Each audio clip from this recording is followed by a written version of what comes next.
today on our book review segment, Confessor Cop is a gripping new book by author Michael Behr, and it tells the true story of a South African detective who became a legend, not for brutality, but for empathy, psychology, and a masterful command of human nature. So it's a blend of true crime, police procedures, psychological studies. It's part memoir, but it's also part social mirror, relevant today, and it also manages to challenge us about how we think about justice and policing.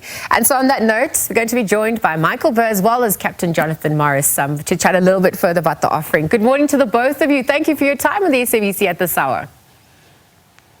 Good morning. Thank you. Michael. Thank you for the opportunity. Absolutely. Michael, I'm going to start with you. Thank you so much for penning thoughts to paper and perhaps even just highlighting the story.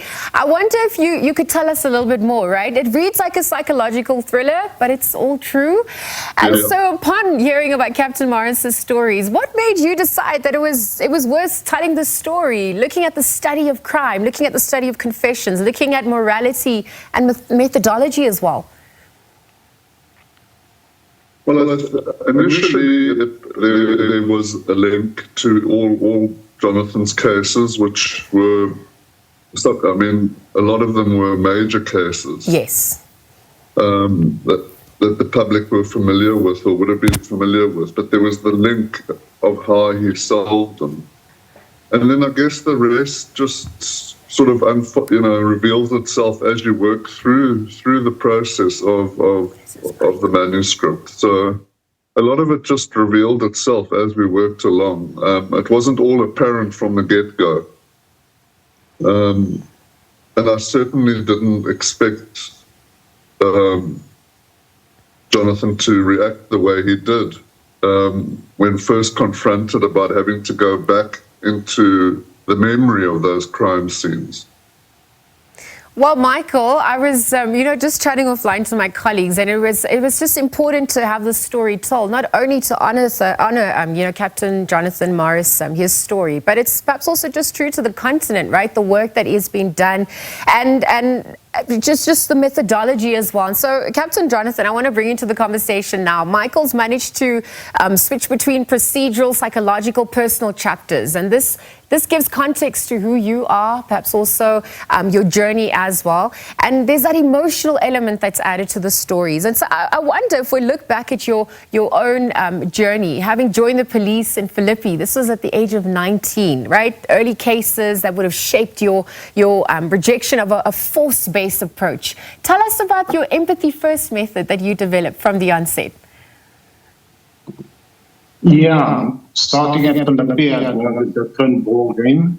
Yes. I was a rookie. I was rough and ready and fighting, and until I arrested suspects for murder, and a father figure in the detective branch told me not to use force when you arrest a murderer.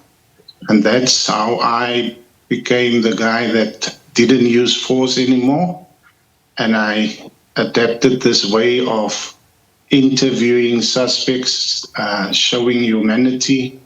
They're already in trouble, and I spoke to them like a father figure, and most of them opened up and confessed because I showed them that there's light on the other side of the tunnel. They were already in big cases, so I used force. Well, you highlighted how extraction doesn't have to be fear-based. And so thank you for also leading through that example. Michael, I want to bring you back into the conversation because Captain Jonathan Morris now, obviously, as you alluded to, has worked on some of the more infamous cases, right? Jimmy Maketa, you had Tali Peterson's murder as well. Tell us a little bit more about how he adapted his methodology to deal with someone like that, how empathy became an effective tool in garnering a turning point for that case and solving it as well. Yeah, like Jonathan says, the turning point came when he realized that violence or torture wasn't the answer, because at the time he was practicing, detainees were dying in prison, and there was no doubt that police were using torture and violence to try and extract the truth or bend the truth. But then I think, as the story maps out, is that he gradually, it's not a sudden thing, he gradually hones his skills, and learn. And in effect, the suspects teach him on how to become more effective. Yeah. Up until the point, this came up in a recent discussion where a serial killer who killed almost 20 or more people begins to write letters to him from his prison cell, confessions which reveal more and more, and that's only because of the way Jonathan treated him. Or in another case, like where there was a young schoolboy was involved. He was a serial killer, and not yet out of school, dropped out of school, and it was only by showing this boy that he had aspects of the father that this kid never had. Yeah. That's what opened the door to the truth. So I think each case was unique and taught Jonathan skills as he went. Well, Michael, thank you for speaking to that. I'm perhaps also just reminiscing about Chapter 7, Confessions, right? That's where some of those stories come through, where Captain Jonathan would have told Trevor Tace, that this is not the end of the world. We all make bad decisions in life. So the silences, pretending to page through dockets, those techniques all came in handy then. So Captain Jonathan, your success rate is 99%. But I want to flip the script and perhaps look at cases where empathy failed, where your confession didn't stick based on that approach. How did you handle that? How did it also ever change you as a person as well? Yes, it did change me as a person. When I speak to them and they make confessions, you must remember those days I was an inspector and it wouldn't stick in court. So you had to take him afterwards to a magistrate to go and make a full confession. But the way I treated them, and I ate with them, I feed them, I make them comfortable, I tell them about my background. So I grew up in poverty, and I also stayed in an informal settlement in Philippi. Mm-hmm. And I didn't stay there. I could have gone anyway. I chose the right way, and I joined the police. Of the friends that I knew in the informal settlement, they all went the other way, and they became people of crime. So if I tell them about my background, we can relate to each other's backgrounds, and that's how they get comfortable. And then they feel they can talk to me, and that's how I got my confessions and stuff. Captain Morris, I want to even expand a little bit further, because whilst you employed those techniques, we know confessions don't always equal justice, right? And I wonder if we can deal with look at some of the themes that this book deals with. It deals with the complexity of our society, right? We've got a broken system. We have a backdrop of South African society that's nuanced, that's layered, our social fabric of inequality, poverty, unemployment, violence, the justice system being questioned.